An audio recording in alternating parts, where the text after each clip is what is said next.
할렐루야! 구TV 세상을 보는 창 오색 오감을 시청하는 시청자 여러분, 저는 김포시 또 오고 싶은 교회 담임 목사 윤철종입니다. 우리 좋으신 하나님께서 제 강의를 시청하는 모든 분들에게 큰 은혜 주시기를 기도합니다. 오늘 주제는 미래를 열어가는 지혜라는 주제로 여러분과 이야기해 보려고 합니다. 오늘 본문 말씀은 창세기 41장 37절에서 39절 말씀입니다. 제가 말씀을 봉독하도록 하겠습니다. 바로와 그의 모든 신하가 이 일을 좋게 여긴지라. 바로가 그의 신하들에게 이르되 이와 같이 하나님의 영에 감동된 사람을 우리가 어찌 찾을 수 있으려 하고 요셉에게 이르되 하나님이 이 모든 것을 내게 보이셨으니 너와 같이 명철하고 지혜 있는 자가 없도다 라고 성경에서는 기록하고 있습니다. 말씀의 배경에는 그 당시 이집트의 왕 바로 왕에게는 미래에 대한 관심과 이 나라에 대한 국정을 어떻게 운영할 거에 대한 생각이 많이 있었던 것 같습니다. 그는 어느 날 꿈을 꿉니다.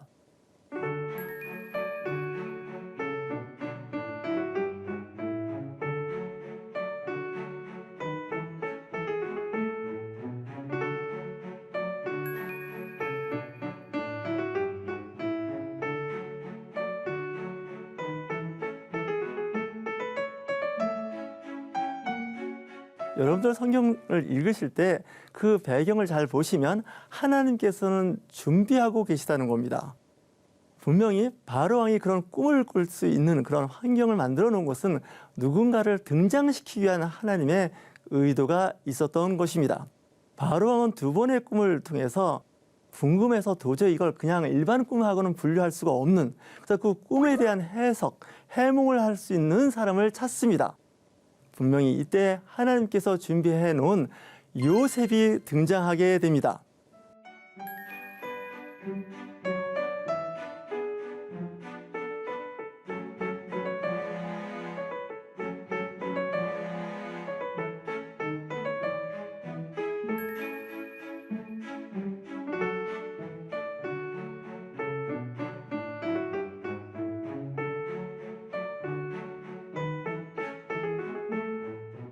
그 바로왕과 그 신하는 그 꿈에 대한 해석과 그 미래에 대한 청사진에 대한 감동을 받게 됩니다. 사람을 사용하고 채용할 때는 우리는 가끔 그 사람의 배경을 공부하거나 연구하거나 때로는 그 사람의 그 상황을 좀 볼 때가 있는데, 그 바로왕과 그 신하들은 그런 것을 크게 개의치 않았던 것 같습니다. 그는 분명히 하나님의 영에 감동된 사람으로서의 그 미래의 그 이집트를 설계하고 또한 청사진을 이야기하는데 전혀 부족함이 없는 사람으로 인식하게 됩니다.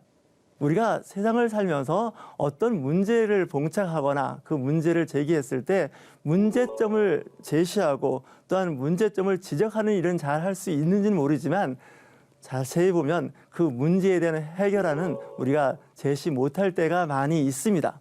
그러나 이 요셉은 그 꿈 해몽과 함께 그 문제를 해결할 수 있는 대안을 이야기하고 있습니다. 요셉은 별명을 갖고 있는데 꿈꾸는 자입니다. 미래를 보는 사람입니다. 요즘 이야기한다면 미래학자라고 볼 수가 있습니다. 왜 미래학자냐? 꿈은 앞으로 일어날 일에 대해서 이야기하는 부분이 있기 때문에 그렇습니다. 물론 대부분의 꿈은 과거의 어떤 기억을 다시 기억나게 하는 꿈들이 있습니다. 하지만 요셉은 미래에 대한 꿈을 이야기하는 사람이었습니다. 그 미래라는 것은 어떤 때는 허황되기도 하고 현실감이 없는 이야기일 수도 있습니다. 하지만 하나님께서 주시는 거룩한 꿈은 미래를 이야기하고 미래의 재난과 미래의 그 어떤 어려움을 예견함으로 인해서 그 문제를 지혜롭게 풀어나갈 수 있도록 선지자 일부에게 보여주시는 은혜가 있습니다.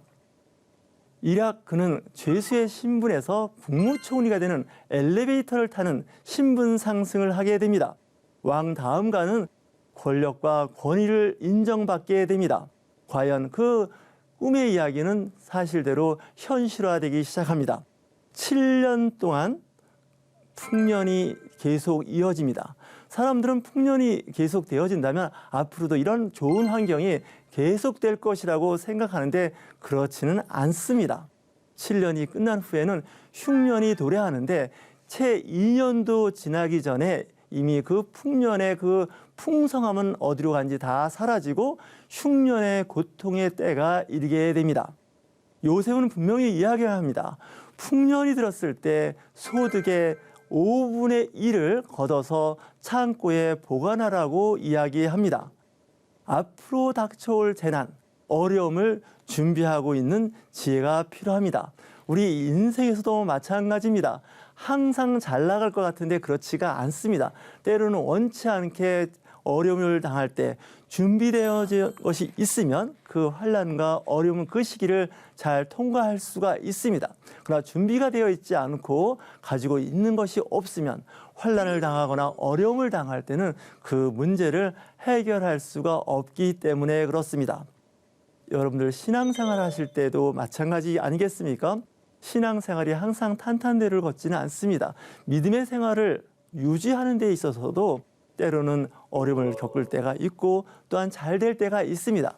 잘 될 때는 늘 잘 되는 것에 대한 감사와 기쁨이 있지만 힘들고 어려울 때는 반대로 원망과 또한 그 어려움에 대한 하소연이 있게 되는데 준비가 되어 있는 사람은 괜찮습니다.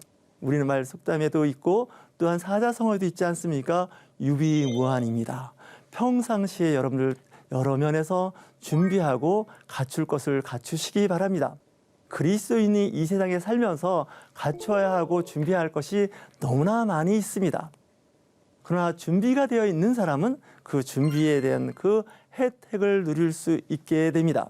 특별히 통치자들은 그 나라의 그 안녕과 그 제국의 어떤 안위를 위해서는 미래를 준비할 인재들이 필요하게 됩니다. 이럴 때 특별히 그리스도인들이 예수 그리스도인들이 귀하게 쓰임받아서 그 중요한 정책을 수반하고 정책을 실시하고 시행하는 데 있어서 큰 역할을 했으면 좋겠습니다. 하나님께서는 그리스도인들이 세상에서 귀하게 쓰임받는 것을 원하십니다.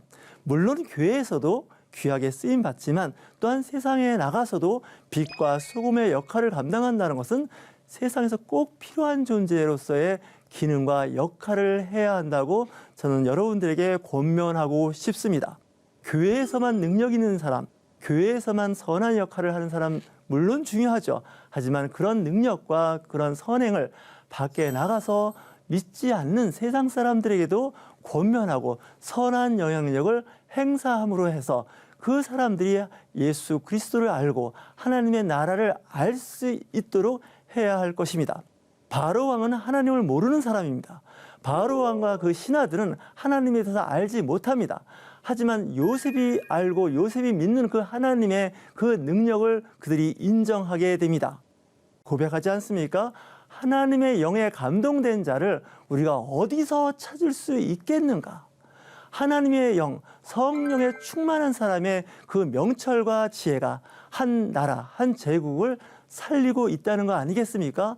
더 나아가서는 많은 민족들이 그를 통해서 복을 받게 되는 것입니다. 그리스도인, 하나님의 나라를 세워가는 선한 능력을 보여주는 중심에 있어야 할 사람들이 진정한 그리스도인이기 때문에 그렇습니다. 꿈에 대한 이야기를 하나 더 하겠습니다. 다니엘서 2장을 보면 그 바빌론 제국의 느부갓네살 왕이 꿈을 꿉니다. 그 왕도 꿈을 꿨는데 좀 그 느부갓네살 왕은 일반 왕들하고는 달라서 좀 괴팍합니다. 꿈을 꾸었으면 그 꿈을 이야기하고 꿈을 해몽할 사람을 찾아야 하는데 내가 어떠한 꿈을 꾸었는지 먼저 맞추라고 이야기하는 겁니다. 바벨론의 그 전문적인 그 학사들, 어찌 보면 점성가라도 있을 수 있고요. 점술가도 있을 수 있고요. 박사들이 있습니다. 전문가들이 있습니다. 근데 그들에게 꿈도 이야기하지 않고 내가 꾼 꿈을 이야기하고 해몽을 하라고 합니다. 바벨론의 각종 전문가들은 아연질색하죠. 어떻게 이런 일이 있을 수 있습니까? 최소한 꿈을 이야기해 줘야 되지 않겠습니까? 했는데 느부갓네살 왕은 그것을 용납하지 않습니다. 내 꿈을 맞추라는 겁니다.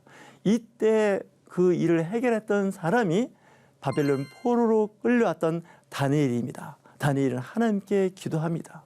하나님께 간절히 기도했을 때 하나님께서 그에게 지혜를 주십니다. 명철을 주십니다. 하루에 성령의 그 은혜로 그에게 그 꿈을 이야기합니다. 당신이 꾼 꿈은 이런 꿈을 꾸었습니다. 그리고 이 꿈은 이렇게 앞으로 일어날 것에 대해서 이야기하고 있는 겁니다. 느부갓네살 왕이 깜짝 놀랍니다. 아무도에게도 내 꿈을 이야기한 적이 없는데 그 다니엘은 내가 그 꾼 꿈을 이야기하고 있는 겁니다. 그리고 해몽을 하고 있는 겁니다. 느부갓네살 왕이 그 다니엘에게 절을 합니다. 왕이 이방인의 그 청년, 포로로 잡혀왔던 그 청년에게 절을 한다는 거, 굴복한다는 거, 이건 성경에서 있을 수 있는 얼마 안 되는 사건 중에 한 사건입니다. 하나님께서 귀하게 쓰시는 사람은 세상의 모든 사람, 권력자로부터 인정과 그 사람에 대한 그 존경하는 그런 마음을 갖게 되는데 그 배경에는 하나님의 성령이 역사하고 있다는 겁니다. 하나님의 영에 잡힌 사람은 믿지 않는 사람들조차도 그 앞에 굴복하고 그의 말을 순종할 수밖에 없게 됩니다. 다니엘 대단한 사람 아니겠습니까? 그가 꿈을 전문적으로 해석하는데 성경에서는 꿈이라고 이야기하고 있지만 제가 보기에는 그는 미래학자입니다. 그는 틀림없는 미래학자입니다. 앞으로 이런 세상이 열릴 텐데 그런 세상에 대해서 준비하십시오. 때로는 그 꿈이 너무나 적나라하게 사실이어서 왕과 그의 고관대작들은 불편할 수가 있습니다. 여러분들 때로는 내게 좋은 말, 그 말만 내게 살이 되고 피가 된다고 생각하지만 때로는 나의 신경을 거슬리고 나에게 불편한 이야기를 할 때도 그 이야기를 경청하고 들을 수 있고 그 말에 따를 수 있는 영적인 힘이 있어야 됩니다. 몸에 좋은 약은 입에 씁니다. 쓴 약을 먹고 싶어 하는 사람 없습니다. 내가 듣고 싶지 않은 말을 할 때는 때로는 분노하고 미워하고 원망할 때도 있습니다. 탓할 때도 있습니다. 그러나 내 귀에 거슬리고 듣고 싶지 않은 말을 들을 때 그 말에 대한 깨달음이 있는 사람은 진정 지혜로운 사람입니다. 왜냐하면 충어는 여기나 이여행이라. 그 얘기는 듣기에는 거슬리고 불편한 그 이야기지만 우리가 살아가는 데 있어서 상당히 도움이 되는 말씀 아니겠습니까? 성경은 우리에게 늘 긍정적이고 늘 좋은 이야기만 하지는 않습니다. 질책하는 말씀 때문에 힘들 때가 있습니다. 그러나 그 말씀의 지혜를 얻고 깨닫는 사람, 실천하는 사람이야말로 이 시대의 진정한 그리스도인이 아닐까요? 좋은 얘기는 누구나 하기 좋고요. 듣기도 좋습니다. 물론 대부분의 우리는 그런 이야기를 해야 합니다. 좋은 말로 번면하고 좋은 말로 사람을 칭찬하는 거 굉장히 중요한 이거죠. 대인관계에서 굉장히 중요합니다. 그러나 좀 친할수록 좀 더 그 사람과 가까운 사람일수록 때로는 불편한 이야기를 할 때가 있습니다. 근데 그 말에 대해서 사람들은 좋아도 할 수 있지만 무시할 때도 있습니다. 그리고 그것으로 인해서 관계가 단절될 때도 있습니다. 하지만 정말 지혜로운 사람, 깨닫는 사람은 그 말씀을 듣고 그 말씀대로 살려고 노력을 한다는 거죠. 자기의 삶, 그 다음에 자기의 자세, 태도를 고치려고 합니다. 왜 말씀이 우리의 삶 가운데서 중심을 못 잡을까요? 내가 원하는 말씀에만 귀담아 듣고 내게 불편한 말씀은 내가 수용하지 않고 그 말씀은 실천하지 않기 때문에 그런 일이 생길 수 있기 때문에 그렇습니다. 먼저 말씀을 다시 돌아갑니다. 요셉은 분명히 그 꿈을 정확하게 해석했고 또한 대안을 이야기했습니다. 그랬는데 바로 왕과 그 신하들도 대단한 사람들입니다. 왜냐하면 그 이야기를 들었을 때 무시해도 상관없습니다. 아니야, 그건 아닌 것 같은데 그렇게 반론을 제기할 수도 있습니다. 근데 하나님께서 그 바로에게 그 마음을 주시는 거죠. 깨닫는 마음을 주시는 거죠. 하나님이 주시는 지혜입니다. 하나님은 은혜를 베풀 자에게 은혜를 베푸시고 또한 불쌍히 여길 자를 불쌍히 여기십니다. 또한 마음을 완악하게 하는 사람에게 또한 하나님의 능력이 임함으로 인해서 그 사람의 상태가 더 나빠지기도 하십니다. 여러분 잘 아시는 것 같이 모세가 바로 왕 앞에 나타났을 때 10가지 재앙, 그 재앙으로 바로 왕을 칠 때 바로 왕의 마음은 점점 더 강팍해집니다. 그 강팍한 마음, 그 마음을 누가 주었을까요? 성경을 자세히 읽어보십시오. 하나님께서 바로의 마음을 강팍하게 하셨다고 말씀하고 있습니다. 사실 10가지 재앙까지 하면서 그 바로왕 이집트를 쳐야 할 이유는 없습니다. 한두 번 하면 끝날 수 있는 일입니다. 하지만 10번까지 가면서 그 재앙을 바로왕과 그의 그 신하 애굽을 칠 수밖에 없었던 것은 그 나라와 그 왕이 강팍했기 때문에 그 마음을 더욱 강팍하게 하였다는 것입니다. 걱정하는 근심에 있을 때 우리는 하나님 앞에 회개하고 빨리 돌아서야 됩니다. 그래야 지혜로운 사람입니다. 지혜로운 사람은 책망하는 사람을 즐겨 듣습니다. 그리고 빨리 돌아섭니다. 그러나 미련한 사람은 정말 마저도 정신을 못 차릴 만큼 어리석게 됩니다. 우리는 이런 말을 할 때가 있죠. 좋게 말할 때 순종하는 것이 좋습니다. 이렇게 이야기합니다. 정말 힘들고 어려워서 정말 돌아오게 되면 몸과 마음과 경제가 다 엉망이 된 상태에서 주께로 돌아올 때가 있습니다. 여러분들 지혜로운 사람으로 사시기 바랍니다. 항상 미래가 어떤 세상이 열릴 것인가 관심을 가지시기 바랍니다. 성경에 나오는 많은 선지자들은 미래학자였다는 생각이 듭니다. 현재를 보면 미래를 알 수 있지 않겠습니까? 또한 과거를 알므로 인해서 현재가 있다는 것을 알게 됩니다. 또한 현재를 잘 보시면 또한 미래를 볼 수 있습니다. 여러분들 준비하시기 바랍니다. 지금 어렵고 힘드십니까? 앞으로 새로운 세상이 열릴 텐데 그래도 준비하시기 바랍니다. 희망을 갖고 준비하시기 바랍니다. 지금 잘 나가십니까? 세상적으로 좀 잘 됩니까? 그렇다면 또한 흉년, 어려운 시기가 분명히 도래할 겁니다. 그때를 위해서 여러분들 저축을 해 두십시오. 또한 그 재물을 가지고 이웃에게 많은 선행을 하십시오. 여러분들이 힘들고 어려울 때 그중에 일부는 여러분들에게 큰 도움이 되실 겁니다. 사람은요, 항상 보면 도움을 받을 때가 있고 도움을 줄 때가 있습니다. 형편상 도움을 받을 때는 도움을 받으십시오. 또한 내가 남에게 도울 수 있는 기회가 있으면 남을 도우십시오. 여러분들 대상이 때로는 나와 생각이 다른, 종교가 다른 사람일 수도 있습니다. 세상을 사는 철학과 이상이 다른 사람일 수 있습니다. 요셉은 그는 억울하게 애굽 땅에 팔려왔고 애굽 땅에 살게 되었습니다. 그리고 애굽 땅에 어찌 보면 요즘 말로 하면 취업을 한 겁니다. 다른 나라입니다. 이방 나라입니다. 근데 그 이방 나라를 풍요롭게 하고 잘 사는 나라로 만들어줬습니다. 애굽 땅에 그 바로 왕과 그곳에 살고 있는 사람들에게 7년 흉년을 준비하도록 하면서 그 흉년을 잘 패스할 수 있도록 도와준 사람이 바로 요셉입니다. 여러분들 선교에 관심이 있으십니까? 이웃나라에 대한 선교에 대한 희망과 꿈을 이야기하고 싶으십니까? 여러분들 그들을 사랑하셔야 됩니다. 가끔 보면 이방 나라 사람들에 대해서 선교 대상에 대해서 우리는 때로는 그들의 경제적 문화에 대해서 무시하는 경향이 있고요. 그들의 어떤 잘못된 어떤 관행이나 종교에 대해서 폄하하고 때로는 악하다고 이야기할 때가 있습니다. 물론 그럴 수 있습니다. 그러나 더 중요한 것은 그들의 영혼과 그들의 문화, 그들의 환경을 사랑하시기 바랍니다. 그러한 마음이 있어야 선교가 가능하지 않겠습니까? 아마도 요셉도 그런 생각을 했을 겁니다. 나를 힘들게 했던 형들이 있었고 또한 나를 힘들게 했고 억울하게 감옥에 가둔 보디발 장군도 있었을 겁니다.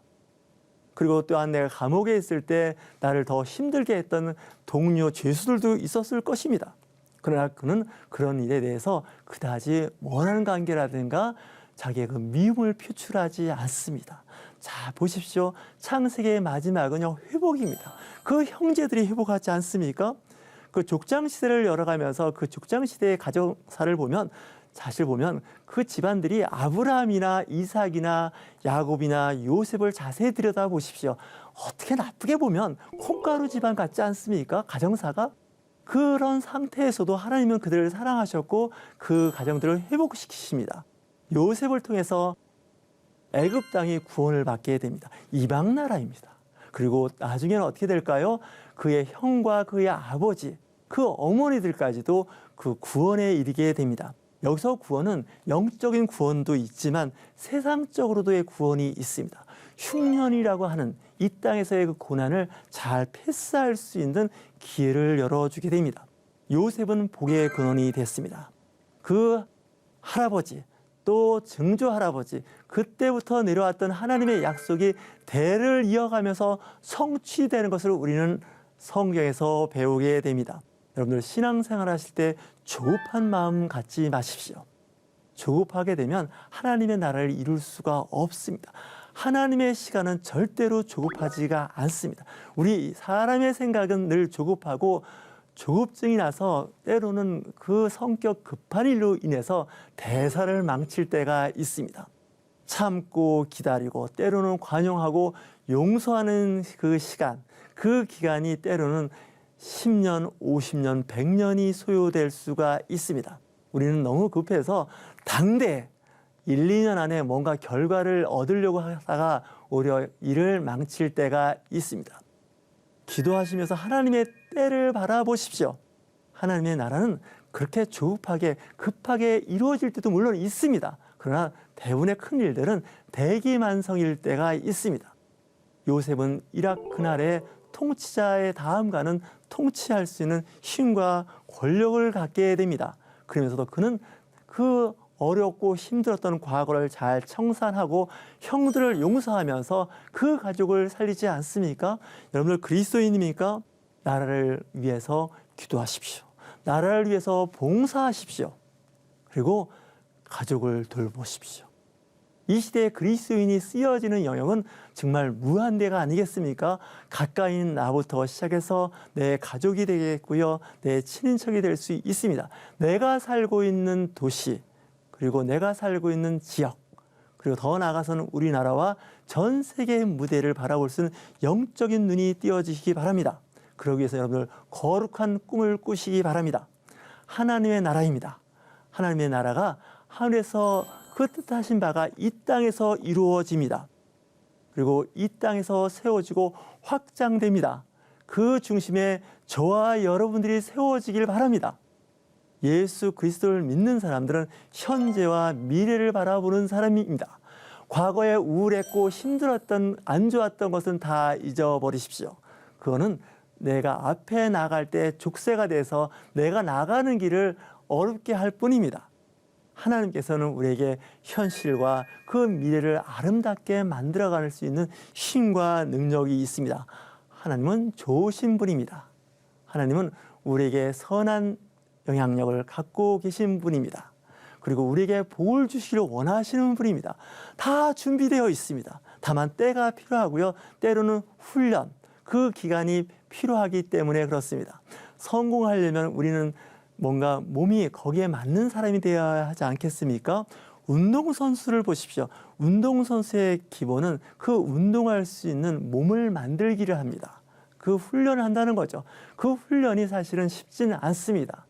내 생활, 습관, 태도, 자세를 바꿔야 되지 않겠습니까? 우리 그리스도인들도 마찬가지입니다. 말씀을 통해서 그 말씀을 어떻게 적용을 시킬 수 있을까? 그럼 어떻게 내 삶에 진짜 중심으로 세워나갈 수 있을까? 그걸 기도하면서 묵상해야 되지 않겠습니까? 여러분들 걱정하지 마십시오. 말씀을 통해서 우리는 늘 그 말씀 가운데 지혜를 얻게 됩니다. 그 말씀에는 하나님의 거룩한 성령의 임재가 있습니다. 그 말씀의 임재를 깨달으시기 바랍니다.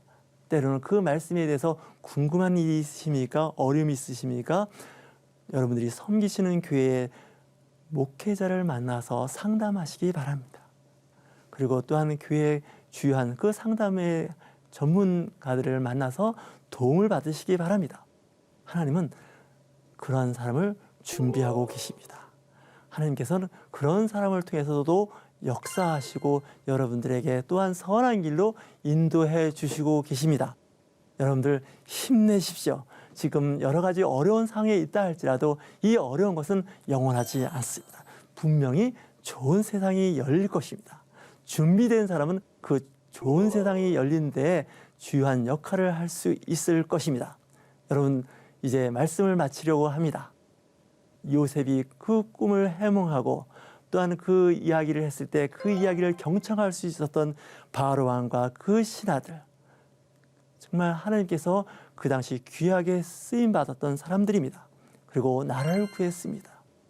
그리고 이웃을 구했고요. 자기 가족과 가정을 회복시키는 은혜가 있었습니다. 예수 그리스도 이름으로 여러분들을 축복합니다. 힘내시기 바랍니다. 사랑합니다. 네, 하나님 말씀으로 세상을 이해하고 바라보는 마음의 창이 여러분 안에 열리길 소망하면서 이 시간을 마치겠습니다. 감사합니다.